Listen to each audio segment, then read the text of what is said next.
क्या करते हैं मस्जिद में जब हमें सफाई करनी होती है? मस्जिद में हम गंद नहीं फेंकते हैं, मस्जिद को झाड़ू से साफ भी करते हैं। जी। बच्चों को इसी उम्र से सफाई सुथराई का आदी बनाना चाहिए।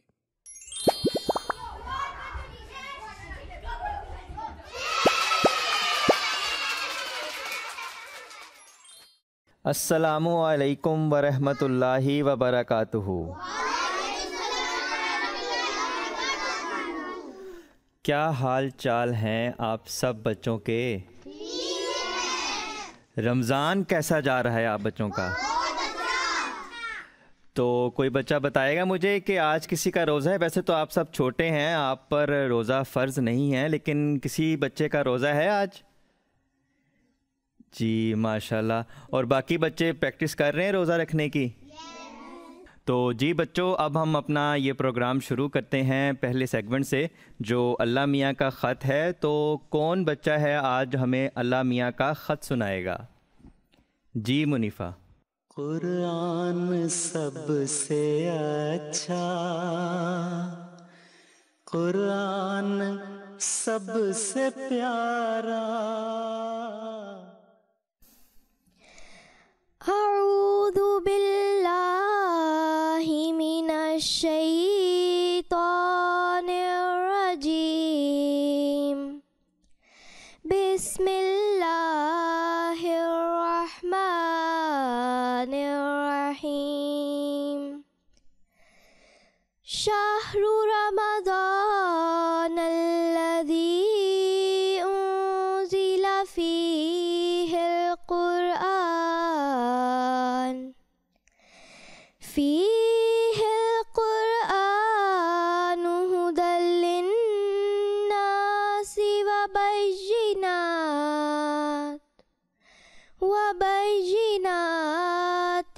मिनल हुदा वल फ़ुरक़ान। फमन शहिदा मिनकुमुश शहर फल्यसुम वमन काना मरीज़न औ अला सफरिन फ़इद्दतुम मिन अय्यामिन उख़र। युरीदुल्लाहु बिकुमुल युस्रा वला युरीदु बिकुमुल उस्र वलितुकमिलुल इद्दत वलितुकब्बिरुल्लाह अला मा हदाकुम वलअल्लकुम तशकुरून। रमज़ान का महीना वो महीना है जिसके बारे में कुरान करीम नाजिल किया गया है। वो कुरान जो तमाम इंसानों के लिए हदायत बनाकर भेजा गया है और जो खुले दलाइल अपने अंदर रखता है, ऐसे दलाइल जो हदायत पैदा करते हैं, और इसके साथ ही कुरान में इलाही निशान भी हैं। इसलिए तुम में से जो शख्स इस महीने को इस हाल में देखे कि ना मरीज़ हो ना मुसाफिर, इसे चाहिए कि वो इसके रोज़े रखे, और जो शख्स मरीज़ हो या सफ़र में हो तो इस पर और दिनों में तादाद पूरी करनी वाजिब होगी। अल्लाह तुम्हारे लिए आसानी चाहता है और तुम्हारे लिए तंगी नहीं चाहता, और ये हुक्म उसने इसलिए दिया है कि तुम तंगी में ना पड़ो, ताकि तुम तादाद को पूरा कर लो, और इस बात पर अल्लाह की बड़ाई करो कि उसने तुमको हदायत दी है, और ताकि तुम उसके शुक्रगुजार बनो। जज़ाकल्लाह मुनीफ़ा। तो ये जो आयत है ये रमज़ान के हवाले से बहुत अहम आयत है। तो कोई बच्चा बताएगा कि रमज़ान का जो महीना है वो ख़ास क्यों है? जी नबीहा, आप बताएंगी? रमज़ान का महीना इसलिए ख़ास है क्योंकि इस महीने में कुरान करीम नाजिल किया गया। जी बिल्कुल, आपने ठीक बताया है कि रमज़ान के महीने में अल्लाह ताला ने हज़रत मोहम्मद मुस्तफ़ा सल्लल्लाहु अलैहि वसल्लम पर कुरान मजीद नाजिल किया था, इसलिए ये ख़ास है। जी, तो इस आयत में एक और हदायत का ज़िक्र है। तो कुरान किन लोगों के लिए, किन के लिए हदायत है? जी दरमाना, आप बताएंगी? कुरान मजीद तमाम इंसानों के लिए हिदायत है। जी बिल्कुल ठीक बताया आपने कि जो कुरान मजीद है ये तमाम इंसानों के लिए हिदायत है। और एक और चीज़ बताएं कि कौन से लोग हैं जो रमज़ान के रोज़े छोड़ सकते हैं। जी तमसील आप बताएंगे। जो लोग बीमार हो या जो लोग सफ़र पे हो वो लोग रोज़ा नहीं रख सकते। जी, जो लोग बीमार हों या सफ़र में हों वो रोज़े नहीं रख सकते। और मुझे बताएं कि ये फिर लोग कब रोज़े रख सकते हैं, किसी बच्चे को पता है? जी सबिका आप बताएंगी। जब रमज़ान ख़त्म हो जाते हैं तब जो छोड़े हुए रोज़े होते हैं वो उस बाद में रखे जा सकते हैं। जी, तो अब हम अपने दूसरे सेगमेंट की तरफ चलते हैं जो प्यारे नबी की प्यारी बातें हैं। तो कौन बच्चा आज हमें हदीस सुनाएगा? जी खाकान। सल्ले अला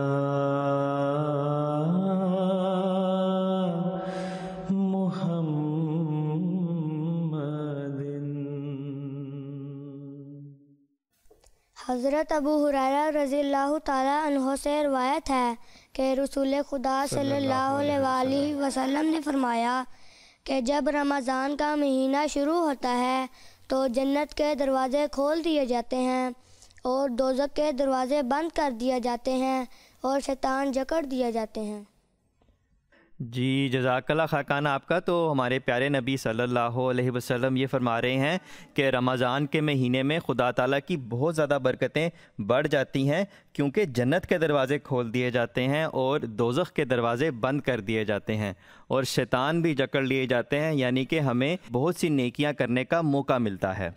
तो जी प्यारे बच्चों, अब हम अपने अगले सेगमेंट की तरफ चलते हैं जो मशले राह का सेगमेंट है, जिसमें एक बच्चे ने प्यारे हुजूर से सवाल किया है कि वो सहरी और इफ्तारी में क्या खाते हैं। तो हम ये सुनते हैं कि हुजूर ने क्या जवाब दिया है। खिलाफत क्या है एक फज़ले अज़ीम रब रहमा है। सहरी और इफ्तारी में क्या खाना पसंद करते हैं? जो मैं नाश्ता करता हूँ वही मैं सहरी में खा लेता हूँ और जो मैं खाना खाता हूँ वही मैं इफ्तारी में खा लेता हूँ। हाँ ये है कि इफ्तारी खोलने से पहले क्योंकि सुन्नत है खजूर खाना, तो खजूर खा लेता हूँ हैं। तो बाकी तुम लोगों की तरह ना पकौड़े खाता हूँ, ना समोसे खाता हूँ, ना चाटें बनाता हूँ, ना हैं फजूल किस्म की चीज़ें बना के हैं इतना खा लेता हूँ। रात को इफ्तारी के बाद मुसीबत ही पड़ी रहे, सुबह उठना मुश्किल हो जाए रोज़े के लिए। और हैं तो अपनी रूटीन वही रखो तभी मज़ा है सहरी का। हमने तो एक बना लिया हुआ है इसको, एक सहरी में हमने ज़रूर कोई ख़ास चीज़ खानी है और इफ्तारी में ज़रूर ख़ास चीज़ खानी है। एवं बिला वजह का ख़र्च बढ़ा देते हैं हम, खाने का भी खर्च बढ़ जाता है और पेट अलहदा ख़राब हो जाता है हैं। और रोज़ा रख के फिर सारा दिन सुस्ती रहती है। रोज़े का मज़ा तो तब है कि जो रूटीन का तुम्हारा खाना है वही खाओ और वही उसी से रोज़ा रखो और उसी से रोज़ा खोलो। तो जी प्यारे बच्चों, कुछ समझ आया है कि सहरी और इफ्तारी में क्या खाना चाहिए? तो कौन समोसे पकोड़े खाता है इफ्तारी में फिर? अच्छा, और सहरी में क्या खाते हैं आप लोग? कोई बताएगा सहरी में क्या खाया जाता है? जी सहरी में फातिहा जी, फातिहा आप बताएंगी। ज़्यादातर तो हमें पराठा और दही खानी चाहिए। अच्छा, और कोई बच्चा सहरी में क्या खाता है? जी ये क्या नाम है इसका, सोसन आप क्या खाती हैं सहरी में? मैं खाती हूँ, मैं रोज़े में खाती हूँ चाट। अच्छा, आप इफ्तारी में चाट खाती हैं? किस चीज़ की चाट खाती हैं? एप्पल और बनाना की। अच्छा, फ्रूट चाट खाती हैं। और कोई बच्चा सहरी किस चीज़ की करता है? जी तमसील। मैं अंडा पराठा खाता हूँ। आप अंडा पराठा खाते हैं। और कोई बच्चा? जी हजीम आप क्या खाते हैं सहरी में? रोटी के साथ क्या खाते हैं? सालन। अच्छा, रोटी सालन खाते हैं। जी सबिका आप क्या खाती हैं? अंडा पराठा और चाय पीती हूँ। अच्छा, अंडा पराठा मतलब आप आप गुलंदाम आप क्या खाती हैं? मैं पराठा और चाय खाती हूँ। पराठा मतलब सहरी में आप सब लोग वही खाते हैं जो आप लोग अक्सर नाश्ता करते हैं। तो इफ्तारी में क्या चलता है आजकल? जी आप क्या नाम है, नबीहा आप बताएंगी। जो घर में पका हो वही खा लेते हैं, कोई सालन पका हो वो खा लेते हैं। अच्छा, कोई घर में जो रात का खाना होता है वही आप इफ्तारी में खाती हैं। और कोई बच्चा? जी कजीम आप क्या खाते हैं इफ्तारी में?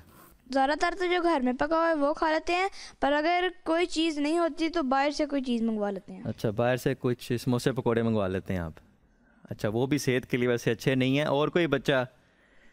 जी, किसने नहीं बताया जी? तमसील आप बताएंगे कि क्या इफ्तारी में चलता है? वैसे हम लोग सब कुछ खा लेते हैं, लेकिन ज़्यादा से ज़्यादा पकोड़े खाते हैं। अच्छा, पकोड़े लाजमी होते हैं इफ्तारी में आपके।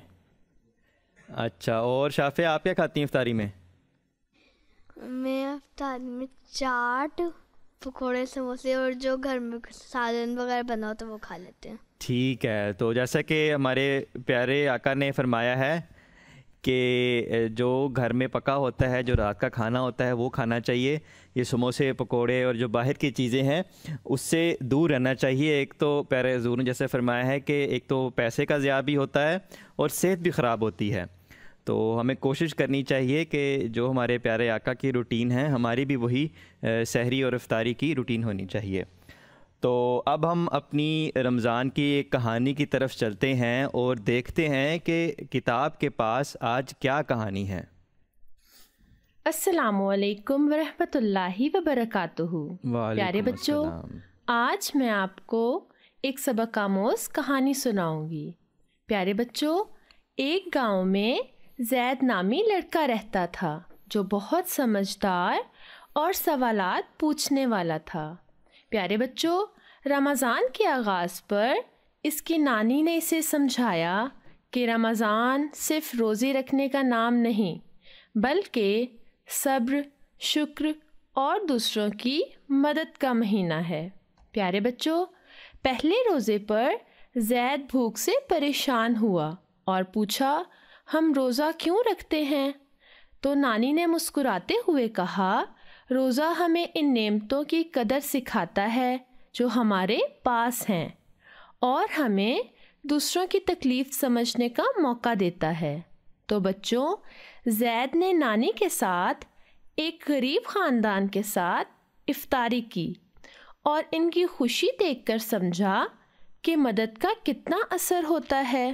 प्यारे बच्चों, अगले दिन ज़ैद ने अपने खिलौने और कपड़े ज़रूरतमंद बच्चों को दिए। तो बच्चों, ईद पर नानी ने ज़ैद से कहा, तुमने रमज़ान की असल रूह समझ ली, शुक्र, सब्र और दूसरों की मदद। जी, जज़ाकल्लाह किताब आपका। तो रमज़ान के हवाले से आपने बहुत अच्छी कहानी सुनाई है कि जो रमज़ान का ताल्लुक़ है वो दूसरों की मदद करने के साथ भी जुड़ा है। जितनी हम दूसरों की मदद करेंगे उतना ही हमें सवाब मिलेगा।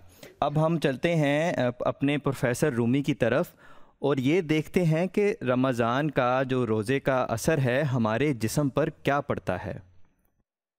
अस्सलामुअलैकुम बच्चों, रमज़ान का महीना रूहानी बरकतों के साथ सेहत के बेशुमार फ़वाइद भी रखता है। सहरी खाना सुन्नत है और इससे दिन भर के लिए जिस्म को तवानाई मिलती है। सहरी में आहिस्ता हज़म होने वाली ग़िज़ाएँ जैसे दलिया, रोटी, दालें, केले और दही खाना चाहिए। ज़्यादा पानी पीने से डिहाइड्रेशन से बचा जा सकता है, मगर नमकीन और तेल वाले खानों से गुरेज करें क्योंकि ये प्यास बढ़ाते हैं। इफ्तारी खजूर और पानी से शुरू करें जो फौरी तवानाई फराहम करते हैं। खजूर में कुदरती तौर पर शुगर, विटामिन्स और मिनरल्स मौजूद होते हैं जो जिस्म को फौरी तवानाई फराहम करते हैं और मैदे को आराम के बाद मुतहर्रिक करते हैं। इफ्तारी के बाद ग़िज़ाइयत से भरपूर खाने चाहिए जैसे सब्जियां, प्रोटीन और अनाज। ज़्यादा मीठे और तले हुए खानों से परहेज़ करें ताकि मैदे पर बोझ ना पड़े। रमज़ान हमें जिस्मानी सेहत और रूहानी तरबियत का दर्स देता है। इबादत के साथ साथ सेहत का ख्याल रखना भी ज़रूरी है। अगली बार मिलेंगे किसी दूसरे मौजू के साथ, तब तक के लिए अल्लाह हाफिज़। तो जज़ाकल्लाह आपका। आपने भी हमें यही बात बताई है कि सहरी और इफ्तारी में वो खाने चाहिए जो हमारे जिस्म को तवानाई दें, जिससे हमारा पेट ना ख़राब हो और हमें पूरे दिन के लिए वो तवानाई देते रहें। तो जी बच्चों, अब हम अपने अगले सेगमेंट की तरफ चलते हैं। हमें कुछ बच्चों ने अपनी सहरी की रूटीन भेजी है और अब हम देखते हैं कि वो सहरी किस तरह करते हैं और सहरी में क्या खाने खाते हैं।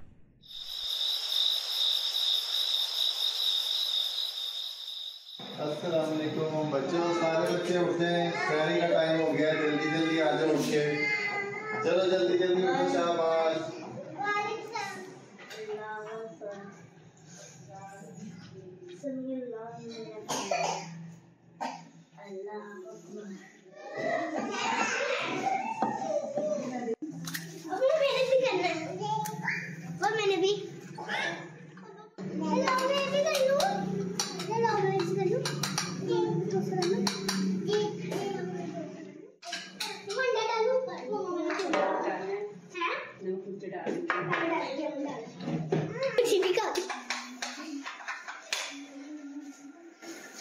चलो बच्चों जल्दी कर लो, सहरी में थोड़ा सा टाइम रह गया है।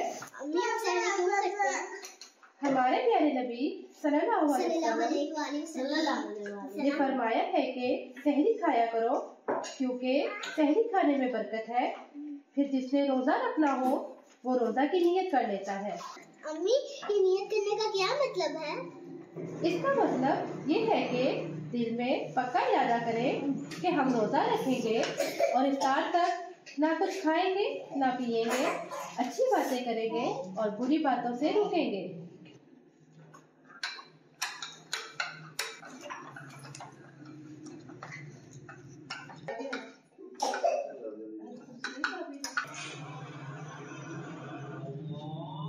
चलो बच्चों, अजान हो गई है, अब सहरी का वक्त खत्म हो रहा है, तो रोज़ा रखने की दुआ पढ़ लें सारे बच्चे।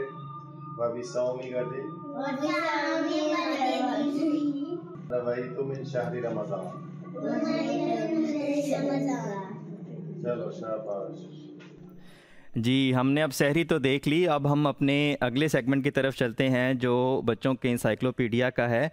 तो कौन बच्चा आज इंसाइक्लोपीडिया से कोई बात बताएगा? जी गुलंदाम, आज आपके पास क्या है? अस्सलामुअलैकुम जामी अंकल, आज मैं इंसाइक्लोपीडिया में खजूर के बारे में बताऊंगी। खजूर एक मज़ेदार और सेहत बख्श फल है जो गर्म इलाकों में उगता है। ये कुदरती शक्कर, फाइबर, विटामिन और मिनरल से भरपूर होती है जो फौरी तवानाई फराहम करती है, निज़ाम हज़म को बेहतर बनाती है और दिलो दिमाग की सेहत के लिए बहुत मुफीद है। खजूर खून की कमी दूर करने, मुदाफ़ती निज़ाम मजबूत करने और जिस्मानी थकन दूर करने में मददगार है। जज़ाकल्लाह गुलंदाम। तो ये खजूर के तो बहुत से फ़ायदे हैं। तो जी प्यारे बच्चों, अब हम अपने अगले सेगमेंट की तरफ चलते हैं जो गुलदस्ते का सेगमेंट है। इसमें जैसा कि आपको पता है जो पहला हिस्सा है वो सही तलफ़ुज़ का है। तो हम देखते हैं कि हमारा जो पहला लफ्ज़ है वो क्या है। जी, तो इसको किस तरह सही बोलते हैं? तो सब बच्चों को आता है। जी ज़ुनैरा, आप बताएंगी? अस्तग़फ़ार। अस्तग़फ़ार। और कोई बच्चा? जी दरमाना, आप बता दें। अस्तग़फ़िरुल्लाह। अस्तग़फ़िरुल्लाह नहीं। और कोई बच्चा? जी सारा, आप बताएंगी? इस्तग़फ़ार। इस्तग़फ़ार। और कोई बच्चा? जी मुनीफ़ा, आप बता दें। इस्तिग़फ़ार। इस्तिग़फ़ार। चलें देखते हैं कि ये इस्तग़फ़ार है या इस्तिग़फ़ार है। जी ये इस्तिग़फ़ार है, तो ये ते के नीचे ज़ेर है, ठीक है। और दूसरा हम अब लफ्ज़ देखते हैं कि दूसरा लफ्ज़ कौन सा है। जी इसका क्या सही तलफ़ुज़ है? जी शाफ़े, आप बताएंगी? अस्ल। अस्ल। और कोई बच्चा? जी कज़ीम। जी कज़ीम, आप बताएंगे कि ये क्या सही तलफ़ुज़ है इसका? अस्ल। अस्ल। जी तमसील, आपके पास क्या है, क्या लफ्ज़ है ये असल? असल। असल। चलें ये देखते हैं कि असल है या अस्ल है। जी ये अस्ल है, असल नहीं है लफ्ज़, ठीक है। स्वाद और लाम के ऊपर जज़म है। तो जी बच्चों, अभी हम एक और वीडियो की तरफ चलते हैं। कुछ बच्चियों ने हमें वीडियो भेजी है लाइब्रेरी के अंदर, तो वो देखते हैं कि वो आपस में क्या बात कर रही हैं। रोज़े के हवाले से बातचीत हो रही है, तो देखते हैं कि उनकी क्या बातचीत हुई है। आज लाइब्रेरी में हमारा दिन गुजरेगा। मुझे आज हम लोग नींद से उठ के जाना। जी ठीक है चलो।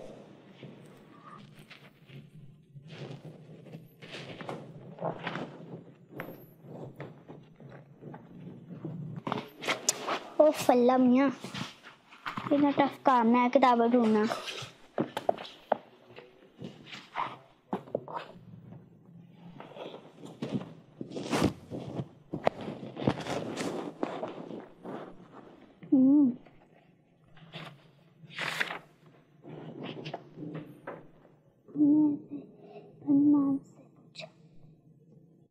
मुनीफा, आज आपने रोज़ा रखा है? जी अक्सा, मैंने रोज़ा रखा है। मुनीफा, आज आप लाइब्रेरी में रोज़ा रख कर आई हैं, क्या आपको थकान नहीं होती? नहीं अक्सा, मुझे थकान नहीं होती क्योंकि मैं सहरी में अच्छी ग़िज़ा खाती हूँ, जैसे अंडे, पराठे और दही। इनसे दिन भर तवानाई मिलती है। मगर आप तो खेल कूद भी करती हैं ना, तो रोज़े में खेल कूद करने से आपको प्यास नहीं लगती? हाँ प्यास लगती है, लेकिन मैं कोशिश करती हूँ कि रोज़े में ज़्यादा भाग दौड़ ना करूँ। रमज़ान में हमें सब्र करना चाहिए और वैसे भी रोज़े में खेल कूद कम करने से आसानी होती है। मुनीफा, आप लाइब्रेरी में रोज़ा रख कर आई हैं, तो आपका ध्यान पढ़ाई में नहीं जाता? नहीं, बल्कि रोज़ा रखने से मेरा ध्यान और भी बेहतर हो जाता है।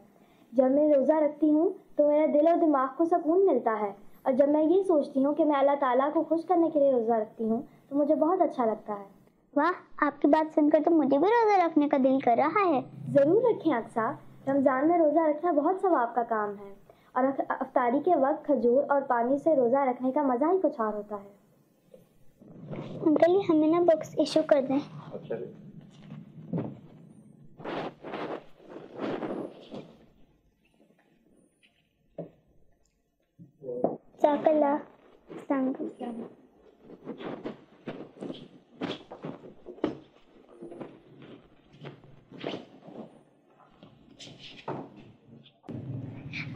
अब ये किताब में घर जाके मैं मज़े से पढ़ूंगी। हाँ जी बिल्कुल।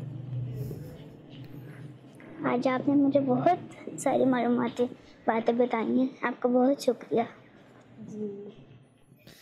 जी जज़ाकल्लाह अक्सा और मुनीफ़ा आपका।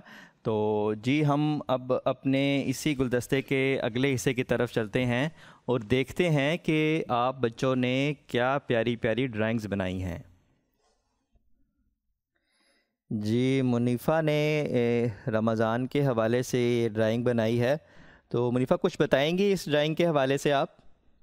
ये ड्राइंग मैंने पेंसिल से बनाई है यूट्यूब से देख के, और फिर उसके बाद इस पे कलर्स किए हैं। अच्छा, ये आपने चाँद बनाया है और मस्जिद बनाई हुई है, कुछ बादल हैं। ठीक है, तो ये चाँद का जो रंग है वो पीला कैसे हो गया है? मुझे पीला रंग अच्छा लगा था इसलिए मैंने इसमें कर दिया। अच्छा, ड्राइंग के हिसाब से आपको पीला कलर अच्छा लग रहा था। चलें ठीक है, जज़ाकल्लाह, आपने प्यारी और सफाई से ड्राइंग बनाई है।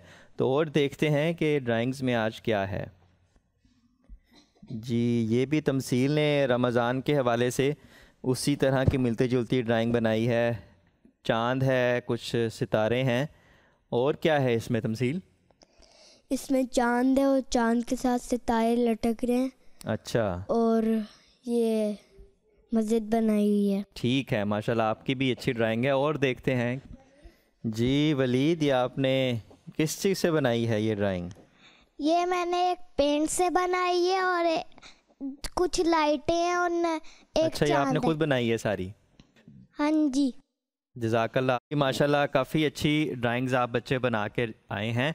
तो जी प्यारे बच्चों, गुलदस्ते का ये सेगमेंट हमारा ख़त्म हो चुका है। अब हम अपने अगले सेगमेंट की तरफ चलते हैं जो बूझो तो जाने का सेगमेंट है। इसमें आपको कुछ हरूफ दिखाए जाएंगे जिनको जोड़कर आपने अल्फाज बनाने हैं। तो पहले देखते हैं कि क्या हरूफ आते हैं।